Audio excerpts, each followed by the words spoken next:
start. Next, I come to the question of the Vigilance Commission.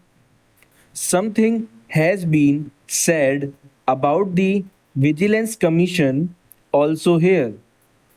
It is a good thing that the government should be thinking of eradicating corruption in public life. They have appointed the vigilance commissioners, and this is a welcome sign. In the states also, similar commissions have been appointed. But I have my doubts regarding the usefulness of the commissions.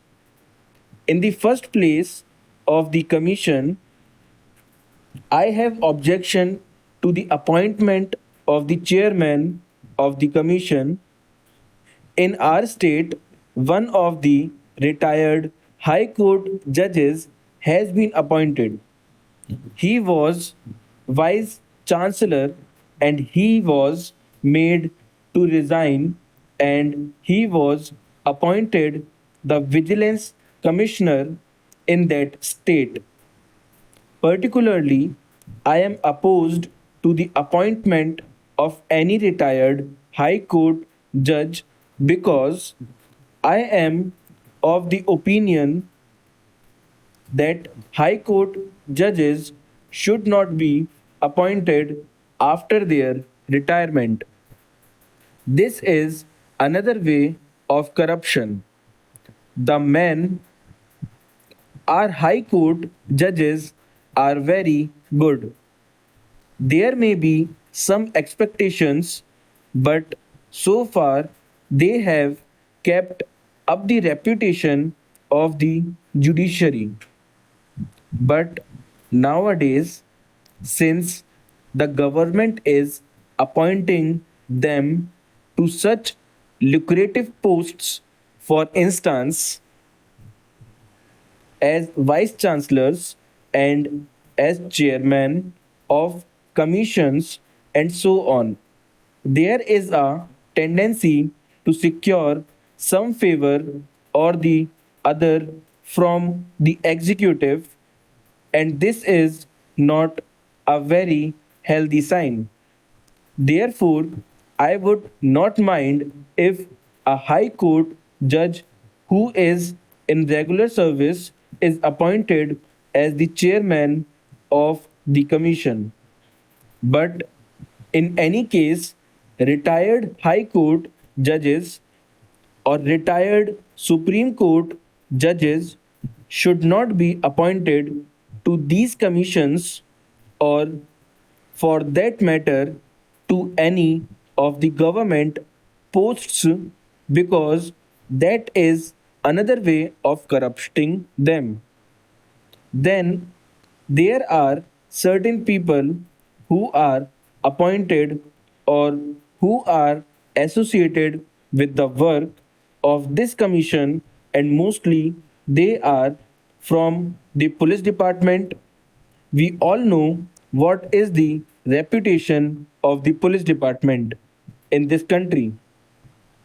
The police have in our country failed to create any confidence among the public.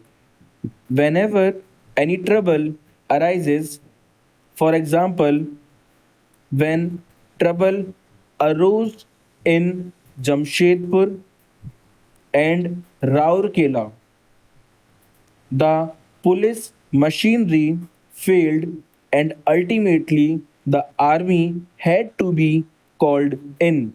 The people have got some faith in the army, but they have no faith in the police because the police are not ready to give any help to them on many occasions. The work of investigation under the Vigilance Commission is entrusted to such a machinery, and I have grave doubts whether, in that case, the Commission will be able to come to grips with the problem or be able to find out the real cases of corruption through this machinery. If I am wrong, I have read in the papers that there are complaints against the very officers or against the very persons who are now entrusted with the work of this vigilance commission. Therefore, my submission is that the agency for the investigation should be independent.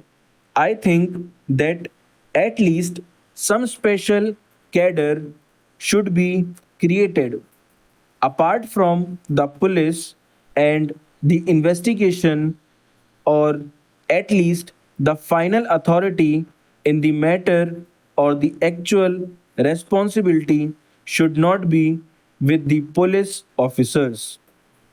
What I have been told is that these very police dignitaries are entrusted with this investigation work, and when these police people investigate these cases, I doubt whether any real case can be brought to the notice of the Vigilance Commission.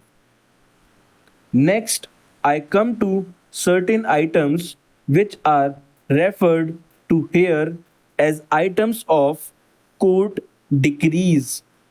Last time, when I spoke on the appropriation bill, full stop.